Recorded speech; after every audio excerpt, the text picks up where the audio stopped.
ঈদ উদযাপনে বাসে করে রাজধানী ছাড়ছে অনেক মানুষ। সকাল থেকেই রাজধানীর বাস টার্মিনালগুলোতে ঘরমুখো মানুষের ভিড়।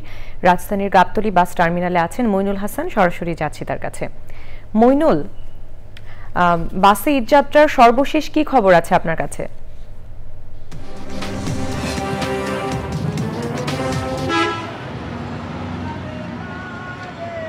যে আমি এখন দাঁড়িয়ে আছি রাজধানী গাবতলী বাস স্ট্যান্ডে। আপনারা জানেন যে ঈদুল আজহা উপলক্ষে কিন্তু ঢাকা থেকে প্রচুর সংখ্যক মানুষ দেশে ঈদ করার জন্য রওনা দিয়েছে এবং সকাল থেকে কিন্তু আমি এখানে দাঁড়িয়ে আছি। হাজার হাজার মানুষ এখানে অপেক্ষা করছে এবং বাস ঠিকমতো গন্তব্য ঢাকায় ঢুকতে পারতেছে না, কারণ রাস্তায় প্রচণ্ড জাম। চন্দ্রা থেকে যে জামটি, সেই জামের কারণে কিন্তু সিরাজগঞ্জ থেকে দীর্ঘ একটি যানজট তৈরি হয়। সেই যানজটের কারণে যে বাসগুলো ঢাকায় আসার কথা সেগুলো কিন্তু ঠিকমতো ঢাকায় আসতে পারতেছে না বলে এখানকার যে যাত্রীগুলো আছে তারা কিন্তু খুব কষ্ট পাচ্ছে। এবং আমরা কিছু যাত্রীর সাথে কথা বলেছি, তারা রাত থেকে এখানে দাঁড়িয়ে আছে, কারণ তাদের বাস যেই নির্দিষ্ট সময় আসার কথা ছিল সেটি কিন্তু এখনও এসে পৌঁছায়নি।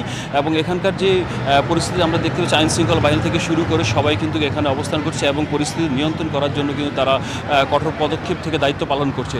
রাস্তায় কিন্তু প্রচণ্ড জাম ছিল, সেই জামের কারণে গাড়িগুলো মূলত না আসার কারণে এখানকার পরিস্থিতি খুবটা ভয়াবহ হয়েছে। এবং কিছু কিছু যাত্রী থেকে আমরা অভিযোগ পেয়েছি যে কিছু কিছু জেলায় তারা কিছু বাস মালিক আছে, তারা কিন্তু বেশি ভাড়া নিচ্ছে বলে আমাদেরকে 50 টাকা 100 টাকা যে যার যার মতো করে বেশি ভাড়া নিচ্ছে বলে আমরা জানতে পারছি। আমরা এখানকার একজন যাত্রীর সাথে একটু কথা বলবো। আপনি কি টিকিট পেয়েছেন? ভাই আমি টিকিট পাই নাই, আমি যাব হচ্ছে পাবনাতে। তো আমি সামনে সেলফি কাউন্টারে বললাম যে কত করে ভাড়া, রেগুলার ভাড়া নেই 190 টাকা, কিন্তু সে চাচ্ছে 400 টাকা। সেজন্য আমি ভাড়া নাই কেটে আমি সামনের দিকে এগিয়ে যাচ্ছি। তো যদি এরকম হয় তাহলে আমরা যাত্রীরা তাহলে কীভাবে আমরা দেশের বাড়িতে যাব? আমরা খুবই হতাশ, আমরা খুবই দুঃখজনকভাবে এটার সমাধান চাচ্ছি।